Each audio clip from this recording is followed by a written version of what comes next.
From the macabre minds of Laughing Devil Production comes another story from the Nightshade Diary. You know what that means.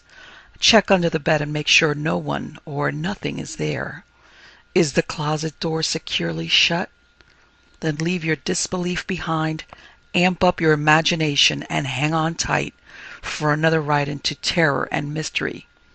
And like all good horror stories, just imagine it's a dark and stormy night. And remember, screaming like a little girl is permitted.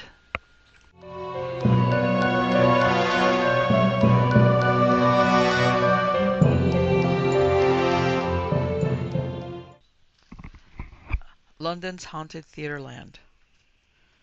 In all, there are about 20 haunted theatres in London's Theatreland. Most of the buildings where psychic happenings took place have been demolished. Nevertheless, their ghosts live in the folklore of the London Theatre. Adelphi Theatre, Strand. The Adelphi is a district south of London's famous Strand, and it derived its name from Adelphoi, Greek for brothers, because its development was due to Robert Adam and his brothers James and William.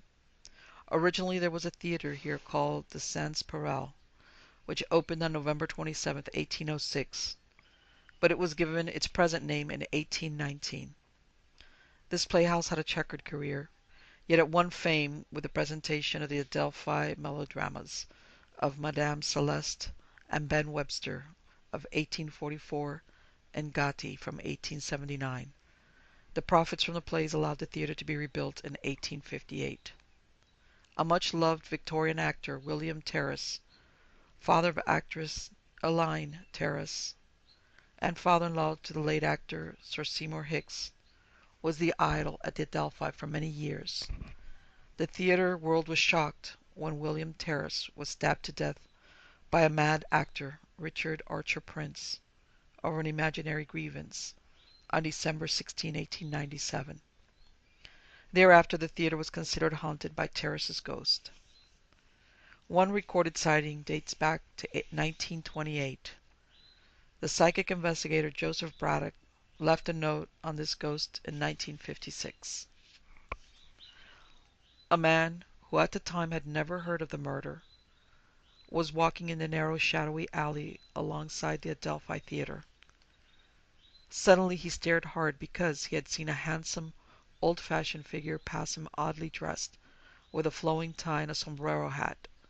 The man was surprised and turned round to have another look, but the alley was empty and there had not been time for any living person to disappear. The man, who had never believed in ghosts when told the facts of the murder, became convinced that he had seen the ghost of Terrace, particularly as the apparition must have vanished near the door through which the actor had so often entered the theatre the last time to die. Some years afterward, the Sunday Dispatch, dated January 15, 1956, ran the story that in November 1955 the ghost of William Terrace had been seen in Covent Garden's underground station by several members of the station staff. A 4-page report was sent to the London Transport Executive Divisional Headquarters concerning the statuesque figure of a man wearing a grey suit, old-fashioned collar, and white gloves. Foreman Collector Jack Hayden, one of those who saw this tall, distinguished-looking spectre more than once, eventually rang headquarters at Leicester Square. "We have a ghost here," he said. Foreman Eric Davis, spiritualist, was sent down and held a séance in the anteroom. Davis said, "I got the name T.E.R. Something and a murder nearby." That evening somebody suggested Terrace. Pictures of the actor were found. They resembled a psychic sketch made by Davy. "That's him," Hayden said. The ghost was seen again in 1962 by theatre staff. Yet for over 70 years the theatre has been the scene of strange lights, odd rapping noises, and tappings which all emanate from the dressing rooms used by Terrace. These unexplained noises have puzzled many actors and actresses. Why should they occur? Then one old bit part actor, Charles Faversham, remembered. "I was a scene shifter when old Terrace was murdered in Maiden Lane by Prince, and I saw them carry his bleeding body in. I can see it now. His leading lady, Jessie Millward, cradled him in her arms, and he died there 20 minutes later. Now every time he went out, he had the habit of tapping a couple of times with his stick on the door of Miss Millward's dressing room, just to let her know he was away. June, the well-known musical comedy actress, experienced the tappings in March 1928. A chaise lounge was also levitated in her dressing room, and she saw for some seconds a greenish light hovering in front of the mirror. Her sightings of the manifestations were to be unique, however, for she felt something grip her forearm, and later painful wheels appealed on the arms. June's dresser, Ethel Rowland, also heard the tappings. No psychic happenings are recorded, it seems, regarding William Terrace's murderer. Prince was found guilty but insane, and spent the rest of his life in Broadmoor, an institution for the criminally insane, where he died in 1937, aged 71. Ivor Novello, who passed away in 1951, composer of Keep the Home Fires Burning and author-composer of the plays Glamorous Night and King's Rhapsody, among other pieces, is thought to haunt the Adelphi, where he had many successes. That is, his wraith is there when it's not haunting the Palace Theatre and Cambridge Circus, where he was seen in 1973 and 1974 by actor Peter Wyngarde, then starring in The King and I. Mr. Wyngarde reported that the ghost used to steal things. No one really knows how many ghosts haunt the Adelphi, or whether or not it is one ghost masquerading as three: Terrace, Novello, and maybe even Charles Keene, who died in 1868. Not all the psychic phenomena here are the same. Noises, lights, and ghostly emanations do not always coincide. All that one theater electrician saw, for instance, late one night, was a phantom in a gray suit silently walking through a whole row of seats, tipping them up as he went, then disappeared near the wall, marked Exit. Coliseum Theatre, St. Martin's Lane. Named after the famous Colosseum in Rome, the Colosseum had only been haunted, it seems, by one ghost. Along with a host of young soldiers, one subaltern, a junior officer, in 1918 made a last visit to see the high-kicking chorus of the Colosseum before embarking for the Western Front. That night, the subaltern led his men towards the enemy lines, October 3rd, 1918. His ghost was seen in the theater. The soldier was killed and his uniformed remains recognized. But even as his mortal body lay dead in the Flanders mud at the Coliseum Theatre in London, his ghost slowly made its way down the rows of seats of the dress circle. Only minutes before the house lights dimmed, the ghost took his seat 2 rows from the front. During the years between the 2 world wars, the ghost of the khaki-clad soldier was seen mostly in the auditorium, Emma Martin remembers. I was sitting in the dress circle with my father, Henry Marnie, the impresario. It must have been around the 19th of October, as I remember the paper saying that the Germans had been driven back from Zeebrugge and Bruges. Just as the lights in the theatre were dimmed, this soldier hurried down the aisle and sat 2 rows in front of us in the last available seat. I recall seeing his head being silhouetted against the stage lights. Then I was taken up by the action on stage, and when I looked again he had gone. In the meantime, of course, no one had passed us. Father said that the soldiers' flashes or insignia were of a cavalry regiment. There are no recent sightings of the Revenant. Collins Music Hall, Islington Green. This music hall was demolished several years ago following a devastating fire. Memories of its ghost, however, remain with such performers as Mary Lloyd, Little Tich, and Harry Randall. The spectre, folks say, was that of an Irishman called Vag, who toured the vaudeville theatres of Britain as Sam Collins, the singing chimney sweep.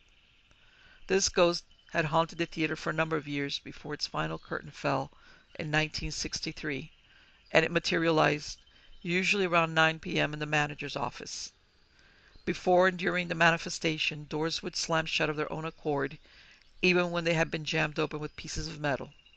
Small desk items like paper clips, a cigarette lighter, and so on would be levitated, At least this is what the theater's proprietor, Lou Lake, attested to in 1948. Once someone accepted a challenge to sleep overnight on the couch in the manager's office, but the man fled when he felt an icy phantom grasp on his neck. Archie Bowles, who was a cleaner at the theater for a number of years, said, "More than once I was tidying out the governor's office when a knock would come to the door and a terrible rattling of the doorknob. There was never anyone there when I answered. The knock always seemed to coincide with the interval during the second performance." This theater was also said to be haunted by the ghost of Dan Leno. The wraith would turn up at rehearsals, occupying the same seat in the stalls, and indulge in the mortal habit Leno had of snapping his fingers during a bad performance. Testimony of this was left by Chris Rowlands, who was stage manager at the Collins for 40 years. Grand Theatre, Fulham. The Grand Theatre at Fulham stood at Putney Bridge approach so near to the River Thames that the stalls were under water every time the river overflowed. The theatre was built by the former business manager of the spookless Criterion Theatre, Alex F. Henderson, who died in 1933, and was opened on August 23, 1897 with a production of the Geisha. Once 2,239 people could watch a show at any one time, and it gave resounding welcomes to such favorites as Charles Warner, John Hare, Charles Wyndham, and the legendary Sarah Bernhardt. According to an old actress who now lives in one of the retired thespians' homes, the theatre was haunted by a Miss East Robertson, who once during a performance of A Woman's Pluck caused a sensation by staring as a lady pugilist.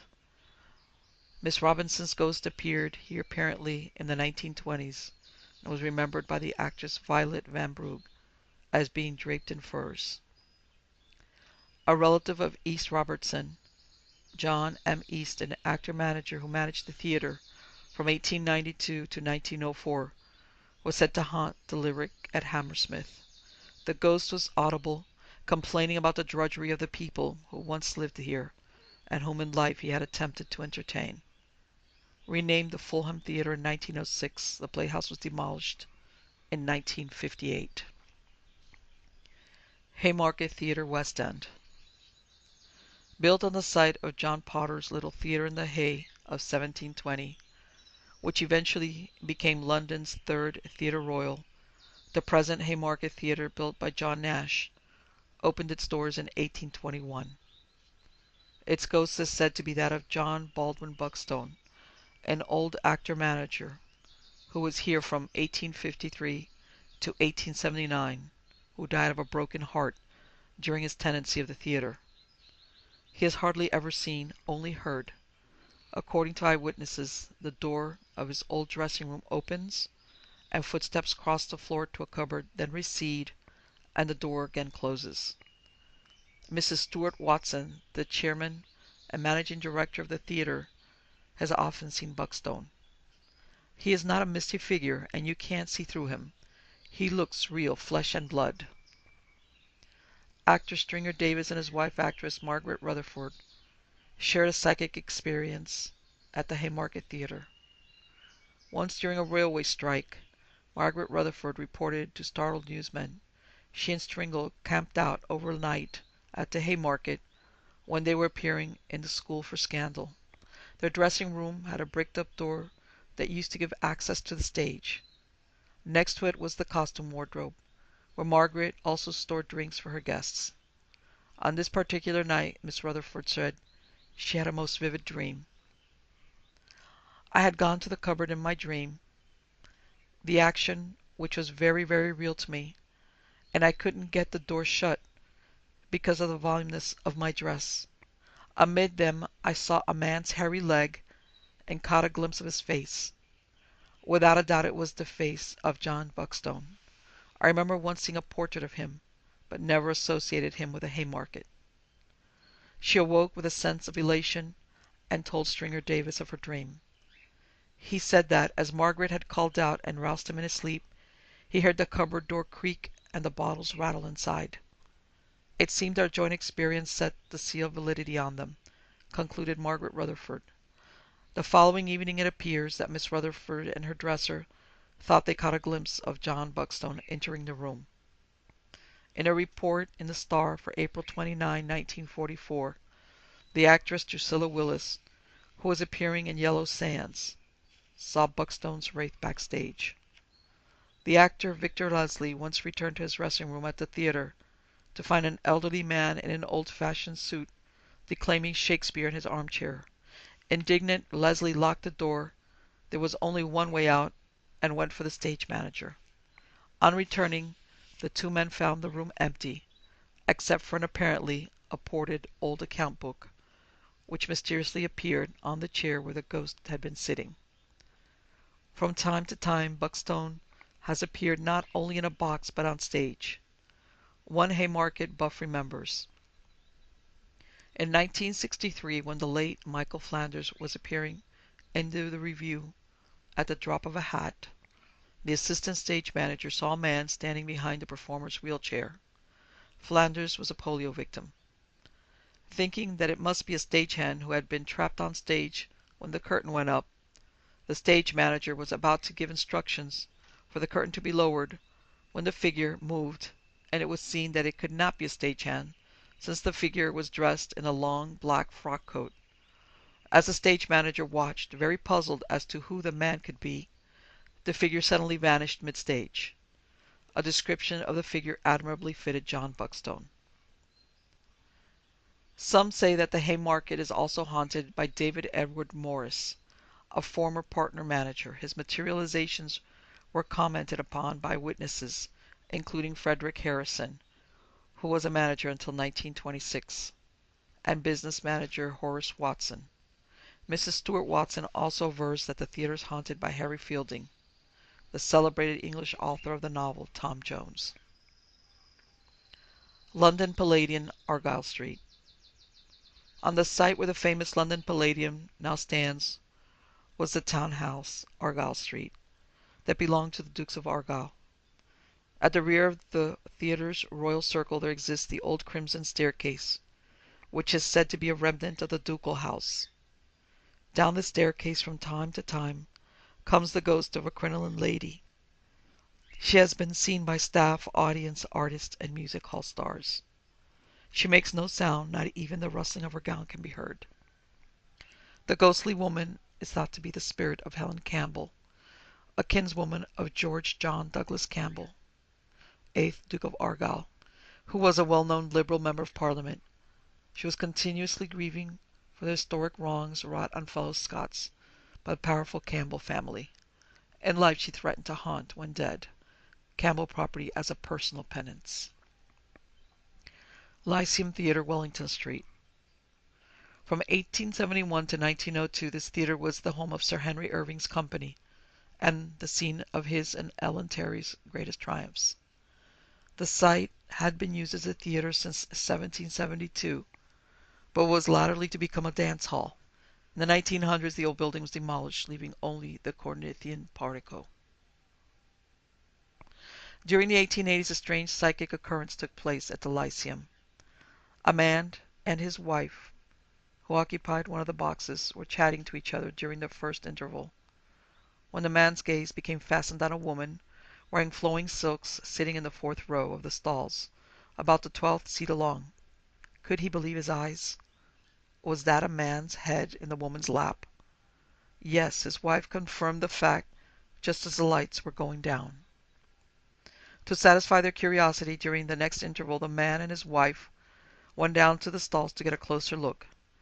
They couldn't get near enough, but saw that the object was now covered by a silk wrap on the woman's lap. They returned to their box, and at the end of the play they tried to intercept the woman, but missed her in the crowd. However, the face of the head remained fixed in their memories. It belonged to a person of the Cavalier type, with long hair, mustache, and pointed beard. It looked pallid, dead, and as if it had just come off an execution. This grisly event passed from the man's memory until some years later, when he travelled to Yorkshire to value some old paintings at Temple Museum near Leeds. In a stockroom he found 2 portraits, on the wrapper of which was a label saying, that they had once hung at the Lyceum Theatre. As he unwrapped the paper and looked at the paintings, the art collector had a shock, for one of the paintings was of the man whose head he had seen in the woman's lap all those years before. Making inquiries, the collector found that the two paintings were of members of the family of the Earls of Essex.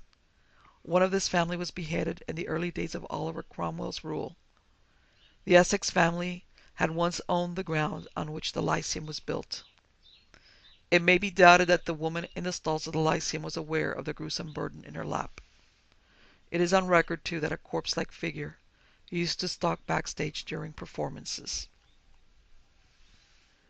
Marlborough Theatre, Holloway. Long replaced, this theatre was once haunted by an irritable old actor's ghost. Grumbling to itself, the spectre would stamp near the vicinity of the manager's office, fingering its astrakhan collar. A former manager of the theatre, Billy Quest, was often told by patrons and artists that they had seen the ghost, but he never saw it himself. Every psychic researcher hopes that he can come across a unique story for his collection. One such concerns Helen Shaftesbury, a character actress who played the Marlborough during the 1896 to 1902. During the summer of 1900, Helen Shaftesbury spent a vacation with the Warrens of Laird de la Haye, Essex. At the time, she was collecting notes for a paper on the use of the picture of St. Christopher in Essex churches. At one time, most churches in the country had a picture of this saint on the north wall by the door, where all might see it as they came out of church, and ask the saint's protection on their everyday travels.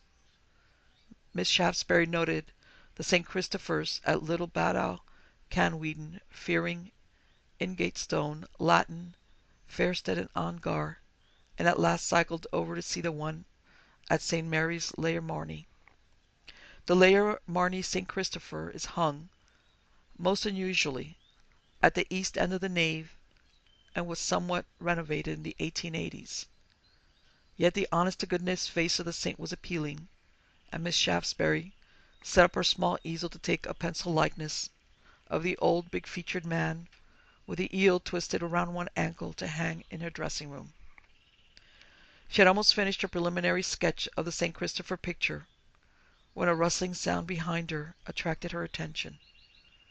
As she turned around, she heard a voice softly saying, "Marnie." Miss Shaftesbury listened for a moment, heard nothing more, and continued with her work. A few minutes later the rustling sound was heard again, and the gentle voice calling, "Marnie." This time Miss Shaftesbury got up from her camp stool and looked around the church. There was nothing unusual, and no one to be seen. She was quite alone. About 10 minutes later the exact thing happened again. Getting a little annoyed and thinking someone was playing a trick on her, the actress jumped up and said, "Who's there? What do you want?" in a loud voice, and with as much authority as she could muster. There was no answer. On returning to her stool, her attention was drawn to a monument bearing the inscription, "Sir Henry, 1st Lord Marnie." Intrigued, Miss Shaftesbury searched around the church to see if she could find any further inscriptions about the Marnie family of whom she had never heard. Finding nothing, she called at the vicarage when she had completed her picture. The vicar was out, but his wife offered her a cup of tea and an invitation to look up Sir Henry in her husband's library. As the clock on the mantelpiece ticked away, the actress began to build up a picture of the Tudor gentleman from the dusty books. Sir Henry had been the son of Sir John Marnie of Lyceum Marnie and his wife, Jane Throckmorton. Born in 1457, Sir Henry had been a privy councillor to King Henry VII in 1485, and had fought at the Battle of Stoke in 1487, and the Battle of Blackheath. In 1494 he was created a knight bachelor, and from 1509 until his death was Chancellor of the Duchy of Lancaster. Under King Henry VIII, he held various positions, including Keeper of the Privy Seal. On April 9, 1523, the King created him Baron Marnie at Richmond. Sir Henry was married twice, first to Thomasine Arundel of Cornwall, and secondly to Elizabeth Whyfold of Holloway, London. How strange, thought the actress, the very district I am playing at the moment. The distinguished man died on May 24th, 1523, at his house in St. Swithin's Lane, London. His body was brought back to Layer Marnie Church, where he was buried in the chancel. Miss Shaftesbury noted that this was from where she thought the mystery voice had appeared to emanate. A benefactor to his county and the builder of an almshouse, Sir Henry had ordered the erection of Layer Marnie Tower at Tiptree. The edifice had been started in 1517, but was never finished. Today the building remains not a mansion, but an enormous gateway rivaling that of Thomas Cardinal Wolsey's at the Palace of Hampton Court. Layer Marnie Tower, with its distinctive black bricks, has two large 8-story octagonal towers flanking two central stories, all lighted with small pointed windows. There it was in 1798 that a group of wandering players, rehearsing for a harvest festival play, had been terrified by the voice of a ghost repeating the name Marnie. Sir Henry certainly had a penchant for actors. Just as she finished reading, the vicar returned, and Miss Shaftesbury told him about the mysterious voice in the church. The clergyman was silent for a while and then said, "Several of my parishioners have heard a voice in the church calling out Marnie, but on most occasions it has been around the anniversary of Sir Henry's death, say at Easter or early May. Every time the voice had been heard someone had been looking at the St. Christopher picture, just as the actors had done. This had led to its nickname Sir Henry's favourite picture." The vicar told Helen Shaftesbury that his predecessor had actually seen Sir Henrys Wraith walking down the chancel away from the picture, and had met two people who had also seen and heard the ghost, but this time at Layer Marnie Tower itself. Sometime around the early 1860s, two workmen had been doing some repair work in the top room of one of the towers of the building. Since the work had to be completed within a certain time limit, the workmen had taken bedrolls and camped out nearby. 3 nights they spent in a turret room at Layer Marnie Tower, and each night their slumbers were interrupted by the banging of a door, as if it were being continually slammed shut. Getting up to investigate the noise, the workmen located the door that must have been slammed. They found, however, that it was heavily bolted, and the hinges and fasteners were so rusted that no one could have opened it without damaging the woodwork. On the 3rd night the men had been roused again, but as they approached the door, they saw the figure of a man in armour standing by the portal. Around the spectre's shoulders was swathed a cloak, and in his hand he carried a large seal. Some time afterward one of the men said that the figure they had seen greatly resembled the recumbent figure among the Marnie tombs at Layer Marnie Church. The room where the workmen were was the same as that in which the actors had heard the manifestation. Helen Shaftesbury wrote an account of the ghost in her diary, and of her conversation with the vicar. She wrote, "I heard the voice in the church clearly 3 times, within a matter of minutes. It was a deep, rather guttural voice, with a rather countrified accent. Never before this had I heard the surname Marnie mentioned, nor have I ever heard of Sir Henry before." Miss Shaftesbury's diary was found among her papers on her death in 1928. For devotees of the theatre ghost, the journal is particularly interesting because under the date February 17, 1901, is this fascinating entry. "Sir Henry followed me to the Marlborough. It so happened that in the early months of the year we were doing a play with knights in armour in it. Before every performance the name Marnie was heard to echo round the theatre, in the same accent I had heard before. Was it on the site of the theatre that Sir Henry's second wife had lived, and through me he had come back from Essex to find her? A séance was held at the theatre, and during the vigil the name Marnie was spoken, but this time the voice said, 'Pity poor Bet.' Was it referring to Elizabeth Whyfold of Holloway?" Metropolitan Music Hall, Edgewater Road. Now demolished, this vaudeville theatre had a ghost that was deemed to be the spirit of a former manager who had been killed during active service in World War I. He was often seen by artists watching the stage and the house. When the audience was sparse, the ghost dressed in a brown suit would walk up and down very agitated. New Theatre, St. Martin's Lane. This theatre, now the Albury Theatre, was built for Sir Charles Wyndham, who died in 1919, and his wife, Mary Moore, whose son by her first marriage, Sir Bronson Albury, controlled it until his death in 1971. One day, it appears, the well-known actor Barry Jones was sitting on some backstage steps of the theatre during a break in rehearsal. A rather handsome man with wavy grey hair suddenly appeared behind him. Thinking that the man wanted to pass, Jones and the actress he was talking to both stood aside. The man nodded his thanks as he passed, and crossing the stage, went towards the dressing rooms. A few minutes later the man's appearance struck a chord in Barry Jones' memory. He went over to where the man had vanished, and finding an attendant standing by the door the man must have gone through, Jones asked if he had noticed anyone pass. The man was definite that he had seen no one. Jones and the actress were just as definite that they had seen the grey-haired man, whom Jones now remembered. It had been Sir Charles Wyndham, but Sir Charles had been dead for years. Old Royalty.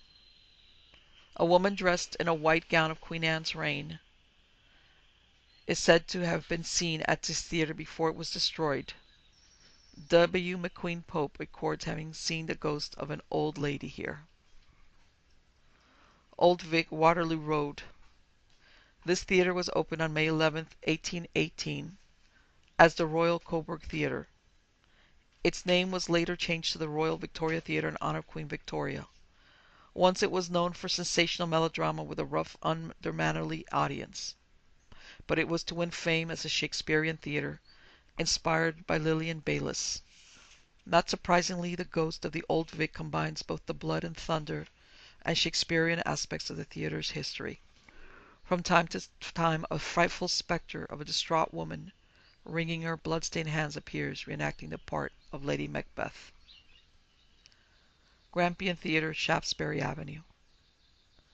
In a letter to my late grandfather, Britain's best-known ghost hunter, the late Elliot O'Donnell, told of a theatre mystery that had been recounted to him during a tour in 1899 by a relative of the actress concerned. The Grampian Theatre is no more, but like many other small theatres, it changed its name many times during its history.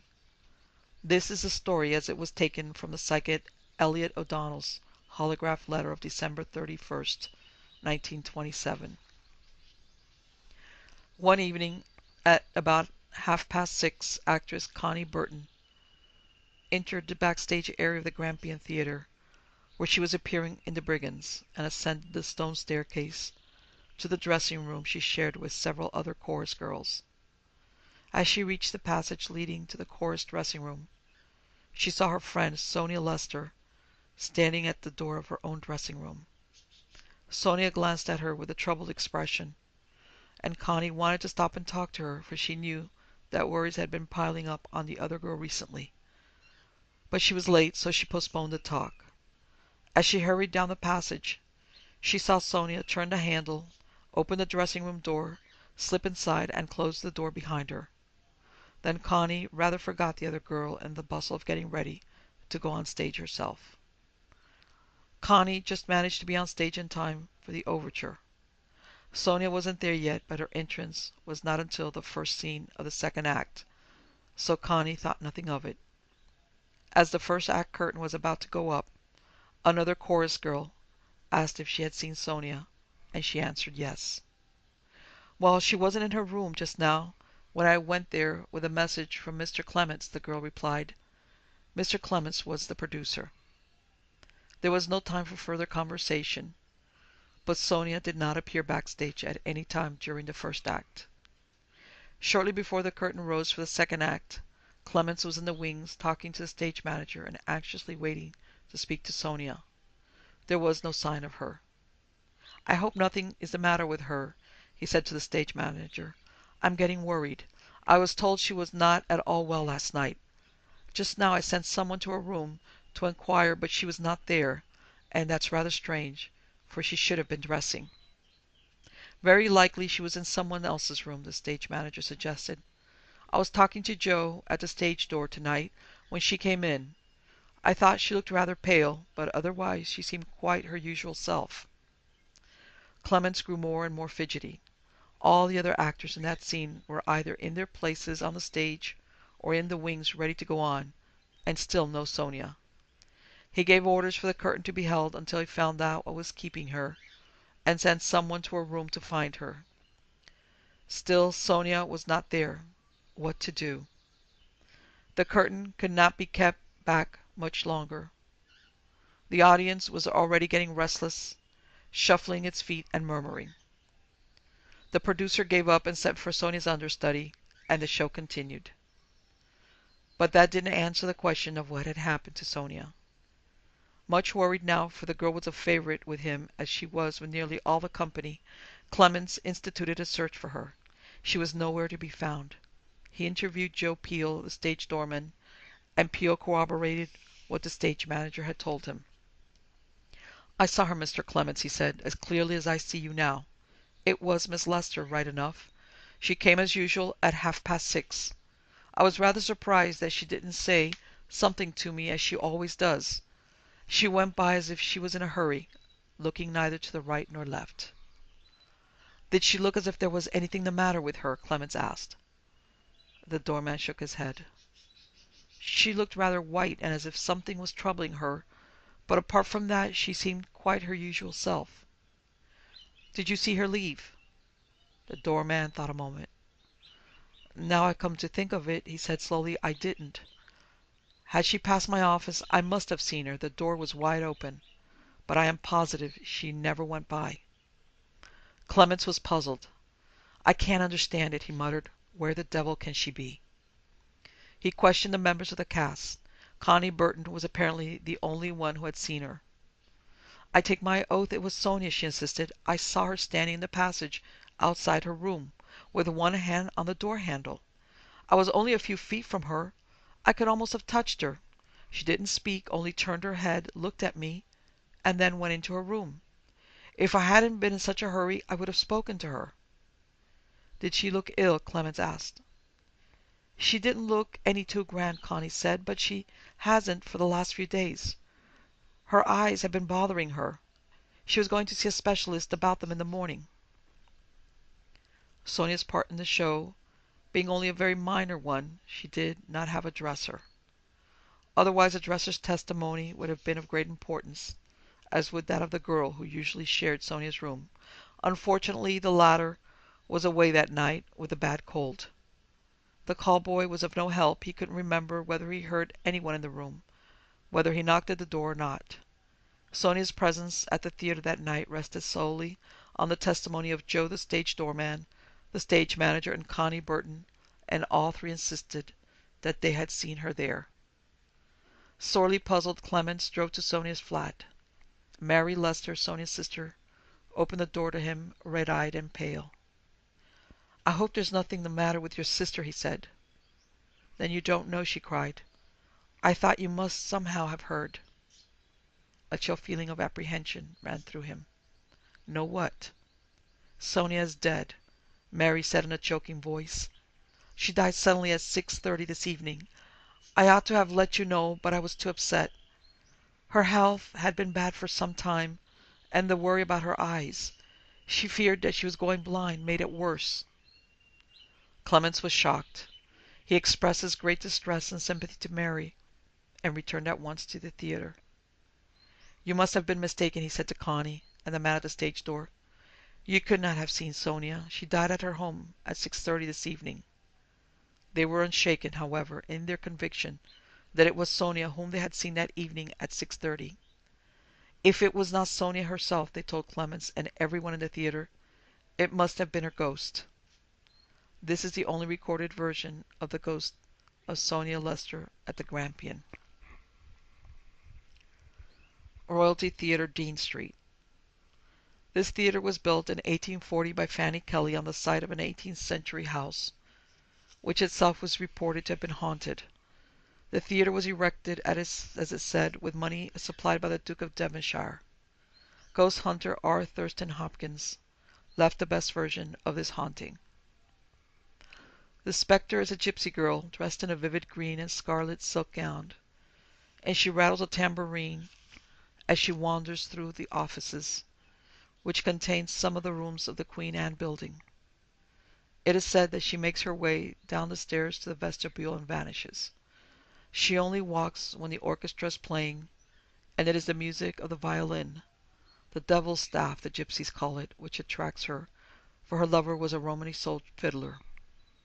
She is always seeking to hear the magical fire of a gypsy violin. It is said that the Romany fiddler murdered the girl and buried her in a hollow wall of the ancient house, which was afterwards incorporated in the Royalty Theatre. When the theatre was erected, the workmen discovered the girl's almost mummified body in a tomb of plaster of Paris. Another girl is associated with the theatre, that of a little old lady dressed in early Victorian costume. Most of the attendants of the royalty saw her at one time or another as a misty and grey form. She had a happy atmosphere about her, and she usually appeared as a performance was about to start. Many patrons saw her too, an old lady in ringlets, silk dress, and bonnet. Sadler's Wells Theatre, Rosebery Avenue. Besides haunting the Theatre Royal Drury Lane, the ghost of the famous clown, Joseph Grimaldi, also visits this theatre, which goes back to the 17th century. On its site in 1683, a Thomas Sadler discovered a medicinal spring and built a small music house, so that people might drink the waters in pleasant surroundings. There has been a theatre here since Russman's original of 1753. The theatre closed after a mixed career in 1903 but was reopened in 1931. It suffered war damage and now presents a year-round season of operas, ballet, and drama. Grimaldi knew the theatre well, as did his show business family, who entertained in packed houses here. His ghost has been seen in one of the boxes in the dead of night, staring at the auditorium with glassy eyes. There have been occasions, too, when his face, in a clown's white pan makeup, has been seen behind people sitting in the box. St. James Theatre, King Street. Designed by Samuel Beasley and built by the singer John Braham, the St. James opened its doors to the public on December 14, 1835. Designed with a Roman facade and an interior reflecting the theatre of the Palace of Versailles, it was an unlucky theatre, even though one of its greatest performers, Sir George Alexander, brought it fame, and Charles Dickens wrote a burletta, which was staged here. The theatre was the home of a tactile ghost, a ghost of touch. Several people were helped on with coats and costumes while in a certain dressing room. Could this have been the ghost of some earthbound dresser? The theatre was demolished in 1957. It is interesting to note that the site was once occupied by Nero's Hotel, to which Horatio Viscount Nelson returned after his victorious Battle of the Nile. The hotel was deemed haunted by the ghost of an 18th century actress who once lodged there. Theatre Royal, Angel Lane, Stratford at Bow.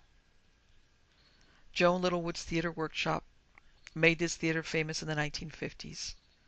Its history, however, goes back to 1880, when it was built by Freddie Fredericks, who is thought to walk the building's dark corridor still. Those who have seen the ghost, a small tubby fellow dressed in brown, say that he is friendly and that he comes to see that his initials FF remain in the middle of the arch spanning the stage.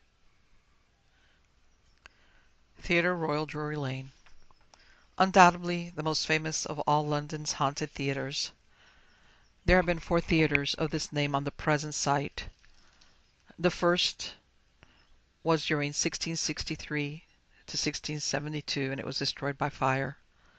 The second was there during 1674 to 1791 and was demolished because of age and disrepair. The third was built in 1794 until 1809 and was also destroyed by fire. And the present noble building was established in 1812. Thus Drury Lane, by virtue of its foundation and history, is an entity unique among the theatres of the world. Edmund Kean, Dan Leno, Sir Frank Benson, and thousands of other famous names have played here, and a sparkling history of hits like Rosemary, Cavalcade, Glamorous Night, Oklahoma, and Hello Dolly. The longest run has been achieved here, however, by the ghostly man in grey. This ghost has been seen by hundreds of people during the last 200 years. Yet the man who has seen it most often was the great doyen of the theatre, Wes McQueen Pope. He averred that the ghost did not behave in a manner generally accepted as conventional for spooks and spectres. The grey man of Drury Lane, it seems, walks only by day. He makes no noise and walks around harming no one, in a gentlemanly way. He is purely a local ghost, and is seen in only one part of the house, and always moves in the same direction in his walk, counterclockwise. The spectre comes quietly out of the wall of a room on the upper circle level, now used as a bar, walks across it, through the glass door, turns left into the upper circle, ascends the stairs, walks right around the back, down the stairs on the other side, through another door, and through the wall again in the room, also a bar, which is on the opposite side of the theatre to that from which he appears. So far as can be ascertained, the ghost does not have regular days for perambulation. Sometimes he is seen frequently, sometimes months elapse. He gives no warning, neither does he dislike company. He has been seen by members of the audience when a matinee was in progress, and was not the least disturbed when a bomb dropped right in the middle of his walk during World War II. Strangely enough, the ghost is a good judge of a play. He is seen most frequently during the run of a success and does not patronize flops. Consequently, a sight of him before a new production starts is considered a good omen. He revealed himself before the first night of Oklahoma, 2 days before Carousel, and 2 days before South Pacific. He ignored Noel Coward's Pacific 1860, which flopped. Most descriptions of him agree. He wears a wide, dark-colored hat on his powdered hair or wig. His long riding cloak is draped around him, covering a dress coat with ruffled sleeves. The end of his sword can be seen, and his riding boots too. It has been even possible on some occasions to glimpse his features. A strong, well-formed face, with a good chin and clear-cut nose.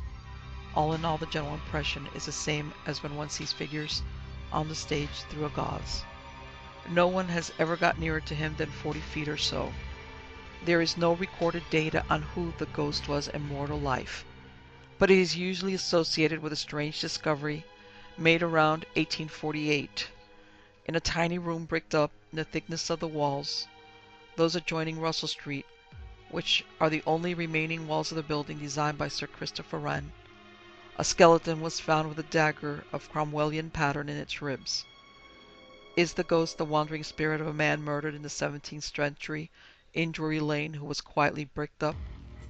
The ghost does appear from the wall adjoining where the skeleton was found. The bones, by the way, were buried in a little cemetery at the corner of Russell Street and Drury Lane, the cemetery mentioned by Dickens in Bleak House as the place where Lady Dedlock died. Some people, like American actress Betty Jo Jones, who appeared in Oklahoma, have seen the ghost of the great Don Joseph Grimaldi on stage. Seen in front of the pit, sometimes as a tall, emaciated, hatchet-faced ghost, whose description fits quick-tempered Irish actor Charles Macklin. In A Quarrel Over a Wig, Macklin killed fellow actor Thomas Hallam in 1735 in the Green Room.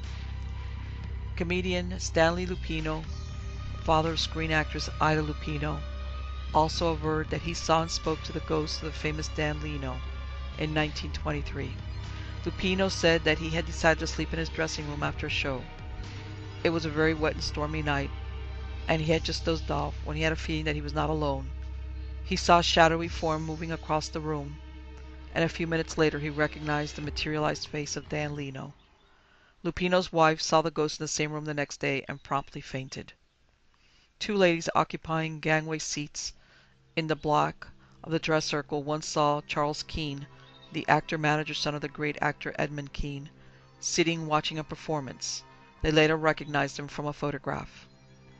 According to actor Tony Britton, one of the cast of the hit musical No, no, Nanette. There is yet another phantom that haunts the old playhouse with a vengeance. Mr. Britton relates that the wardrobe mistress and her assistant were walking along a corridor in the upstairs part of the theatre when a no smoking sign whistled over their heads. They turned around, but no one was in sight. The same evening Mr. Britton was attacked by the ghost in his dressing room during the intermission. His chair was pulled from under him, and he only saved himself from falling by holding on to a nearby wardrobe. Later that night, transistor radios were mysteriously switched on and off in the dressing room of other members of the cast.